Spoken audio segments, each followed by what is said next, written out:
और वो एक बिलियनियर भी है, जो कि अपने आप में एक बहुत बड़ी बात है। तो उनकी एडवाइस आप सभी के लिए बहुत ही काम की हो सकती है। ध्यान से सुनिएगा वो क्या कहते हैं। ऑब्वियसली जो आप सोचोगे वो सारी चीज़ें नहीं होगी क्योंकि आप अपने 20s में हो, लेकिन मुझे लगता है कि आपको कठोर से कठोर और ज़्यादा से ज़्यादा मेहनत करनी चाहिए। इतनी मेहनत जितनी कोई सोच भी नहीं सकता और जितना लोगों को लगता है उससे कहीं ज़्यादा, क्योंकि इसका बेनिफिट आपको बाद में मिलेगा।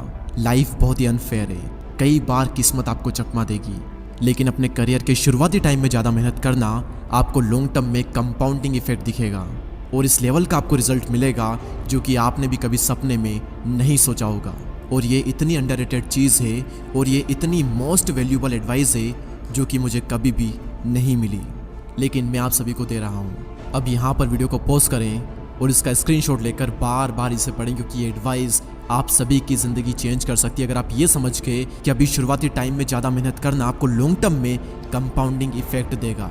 आप एक बात हमेशा याद रखना कि हद पार मेहनत करोगे तभी जाकर हद पार सफलता मिलेगी, हद पार संघर्ष करोगे तभी जाकर के हद पार कामयाबी मिलेगी। सपने औकात से बड़े देखते हो लेकिन अपनी औकात ही नहीं बनाते आप। पहले अपनी औकात बनाओ। इस लेवल का डेडिकेशन, इस लेवल की मेहनत अपने काम में डाल दो जो कि आज तक कोई भी नहीं डाल पाया। अरे उन लोगों से अपने आप को कंपेयर मत करो जो कि आपके आसपास है। अगर चिंदी से लोगों से कंपटीशन रखोगे तो जल्दी से खुश होकर सेटिस्फाई हो जाओगे और ज़्यादा कुछ बड़ा नहीं कर पाओगे। अपना कंपटीशन रखो उन लोगों से जो कि आपकी फील्ड में टॉप पर है, या फिर अपना कंपटीशन खुद को बनाओ कि कल का रिकॉर्ड आज तोड़ दूंगा और आज का रिकॉर्ड कल तोड़ दूंगा। हर दिन बेहतर बनूंगा, हर दिन अपने आप को हराऊंगा। ये आपका लक्ष्य होना चाहिए और ये होना चाहिए आपका कंपटीशन। और इतनी मेहनत करो कि दिन का चैन और रातों की नींद हराम हो जाए। खून के आंसू रुला दो खुद को, माँ कसम इसके बाद में आप कभी पछतावा नहीं करोगे, क्योंकि आलस करके कोई भी इंसान आज तक खुश नहीं हुआ और मेहनत करके संघर्ष करके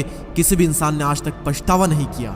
मुझे नहीं पता कि किसी को भी अवार्ड लेते थे, किसी को भी स्टेज पर देख आपके अंदर से क्या फीलिंग आती है, आप क्या सोचते हो, लेकिन मैं क्या सोचता हूँ अगर मैं किसी को स्टेज पर देखता हूँ तो अंदर से सिर्फ एक चीज कि यार उस इंसान ने कितनी मेहनत की है, कितने बुरे दिनों से गुजरा होगा, कितनी कंसिस्टेंसी मेंटेन की होगी, कितना कुछ सहा होगा, क्या क्या छोड़ा होगा इसके लिए। और अंदर से आती है एक इंस्पिरेशन कि यार एक दिन मेरा भी आएगा जब मैं भी वहां पर होऊंगा और वहां पर होने के लिए मैं इस लेवल का एफर्ट डालूंगा, इस लेवल की मेहनत करूंगा जो मैंने आज तक नहीं की।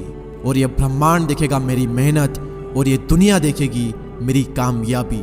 और जब जब आपको मोटिवेशन चाहिए मैं देता हूं आपको रियल लाइफ मोटिवेशन अपने ही घर में। जब जब सिचुएशन ऐसी आए कि काम आपका बहुत ही इंपॉर्टेंट है लेकिन आपका मन नहीं लग रहा है, तो एक बार अपने माँ बाप को देखना और याद करना कि कितने दिन गुजर गए, महीने गुजर गए, सालों गुजर गए। क्या कभी पापा ने ये कहा कि आज मैं काम नहीं करूंगा? और क्या कभी ऐसा हुआ जब मम्मी ने खाना बनाने से, जल्दी उठने से, बर्तन धोने से, कपड़े धोने से मना कर दिया हो और कह दिया हो कि आज मन नहीं है, मैं ये सारे काम नहीं करूंगी? जिंदगी में एक दिन भी ऐसा नहीं आता जब माँ ये कहते, चाहे मेंटली उन पर कितना ही प्रेशर क्यों ना हो, वो चाहे कितने ही स्ट्रेस में क्यों ना हो, एक दिन भी ऐसा नहीं आता जब वो इन सभी कामों से रेस्ट कर ले और कह दे कि आज मेरा मन नहीं है, आज मैं ये नहीं करूंगा। अपने आप से सवाल करो कि ऐसे कितने दिन आए आपकी जिंदगी में जब आपका मन नहीं लगा लेकिन फिर भी आपने काम किया। गिने चुने कुछ आपको दिन मिलेंगे, अदरवाइज आप अपने मन के मालिक हो। सॉरी, आपका मन आपका मालिक है, क्योंकि जो मन कहता है आप वो करते हो। मन किया तो कर लिया, मन नहीं किया तो नहीं करेंगे। भगवान श्री कृष्ण कहते हैं कि मन को सन्यासी बनाओ और इन मोह के बंधनों को छोड़ो। और इस बात पर ध्यान लगाओ कि इस समय तुम्हारा कर्तव्य क्या है, इस समय तुम्हारा धर्म क्या है। और अभी अगर तुम मेहनत से बच रहे हो, सही काम नहीं कर रहे हो, गलत काम कर रहे हो, तो याद रखना एक वक्त बाद तुम्हारे ही कर्म तुमसे मिलने आएंगे। और फिर उस दिन तुम परेशान मत होना, उस दिन तुम रोना मत, क्योंकि